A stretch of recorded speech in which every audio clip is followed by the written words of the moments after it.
hope seemed then to lie in fostering Mohammed Beyd's belief that the jewels were still in his possession, and depend upon the accidents of the future to open an avenue of escape.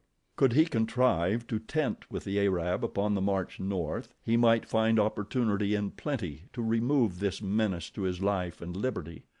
It was worth trying, and further, there seemed no other way out of his difficulty. "Yes," he said, "Achmet Zek is dead. He fell in battle with a company of Abyssinian cavalry that held me captive. During the fighting I escaped, but I doubt if any of Achmet Zek's men live, and the gold they sought is in the possession of the Abyssinians.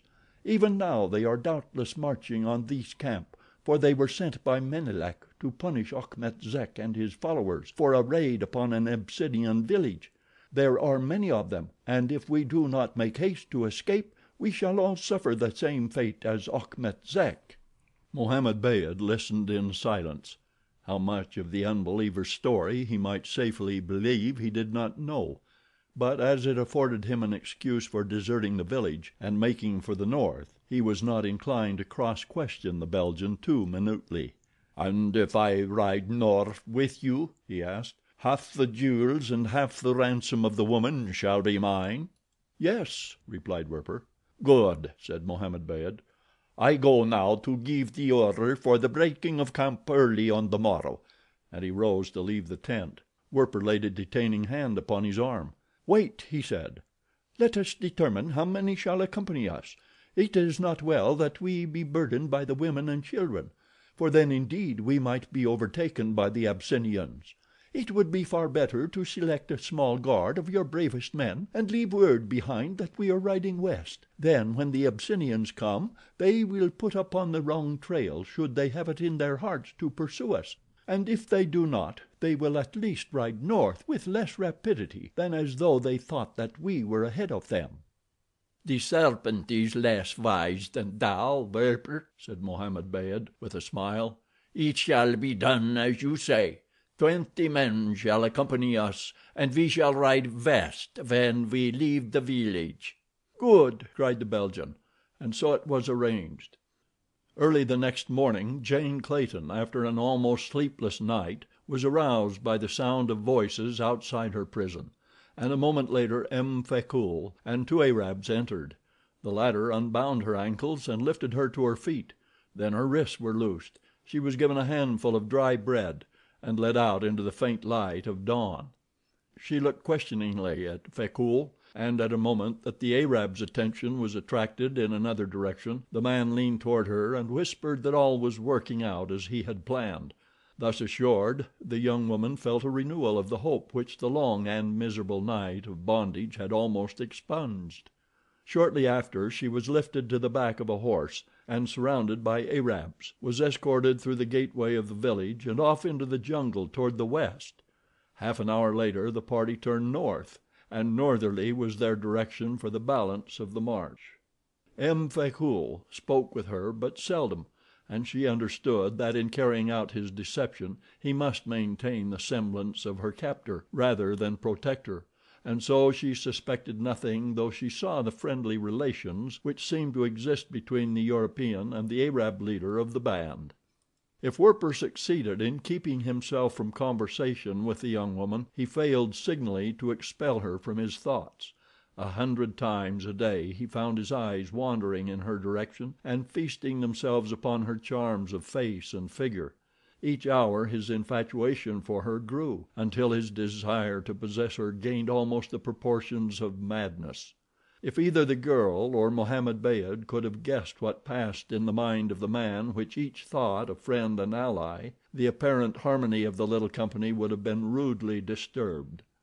Werper had not succeeded in arranging to tent with Mohammed Beyd, and so he revolved many plans for the assassination of the Arab that would have been greatly simplified had he been permitted to share the other's nightly shelter. Upon the second day out, Mohammed Beyd reined his horse to the side of the animal on which the captive was mounted.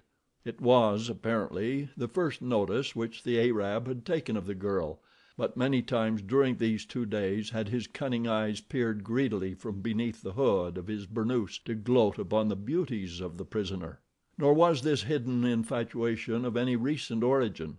He had conceived it when first the wife of the Englishman had fallen into the hands of Achmet Zek, but while that austere chieftain lived, Mohammed Beyd had not even dared hope for a realization of his imaginings. Now, though, it was different. Only a despised dog of a Christian stood between himself and possession of the girl. How easy it would be to slay the unbeliever and take unto himself both the woman and the jewels. With the latter in his possession, the ransom which might be obtained for the captive would form no great inducement to her relinquishment in the face of the pleasures of sole ownership of her. Yes, he would kill Werper, retain all the jewels, and keep the Englishwoman. He turned his eyes upon her as she rode along at his side. How beautiful she was! His fingers opened and closed, skinny brown talons itching to feel the soft flesh of the victim in their remorseless clutch. "Do you know," he asked, leaning toward her, "where this man would take you?" Jane Clayton nodded affirmatively. "And are you willing to become the plaything of a black sultan?" The girl drew herself up to her full height and turned her head away, but she did not reply. She feared lest her knowledge of the ruse that M'Fakol was playing upon the Arab might cause her to betray herself through an insufficient display of terror and aversion. "You can escape this fate," continued the Arab. "Mohammed Beyd will save you," and he reached out a brown hand and seized the fingers of her right hand in a grasp so sudden and so fierce that this brutal passion was revealed as clearly in the act as though his lips had confessed it in words. Jane Clayton wrenched herself from his grasp. "You beast!" she cried. "Leave me, or I shall call M'Fakol." Mohammed Beyd drew back with a scowl. His thin upper lip curled upward, revealing his smooth, white teeth. "M'Fakol?" he jeered. "There is no such person. The man's name is Werper. He is a liar, a thief, and a murderer. He killed his captain in the Congo country and fled to the protection of Achmet Zek.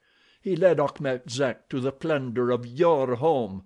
He followed your husband and planned to steal his gold from him. He has told me that you think him your protector, and he has played upon this to win your confidence, that it might be easier to carry you north and sell you into some black sultan's harem. Mohammed Beyd is your only hope."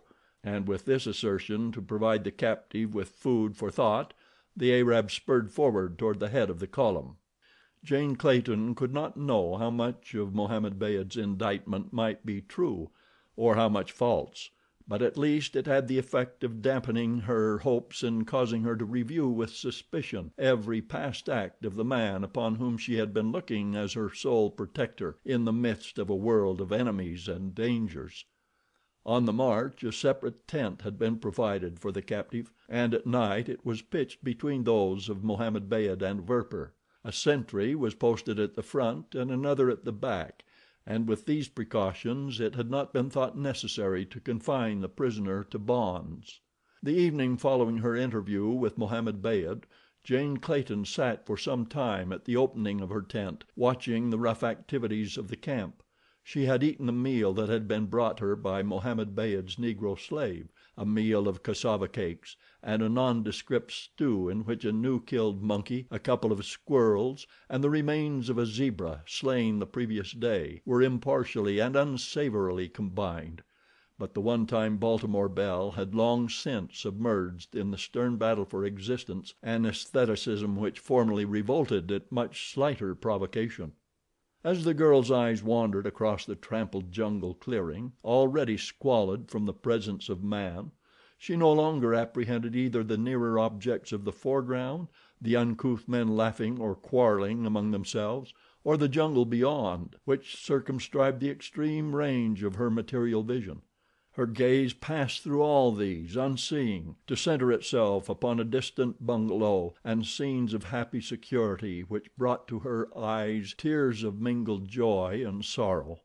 She saw a tall, broad-shouldered man riding in from distant fields. She saw herself waiting to greet him with an armful of fresh-cut roses from the bushes which flanked the little rustic gate before her. All this was gone, vanished into the past. wiped out by the torches and bullets and hatred of these hideous and degenerate men.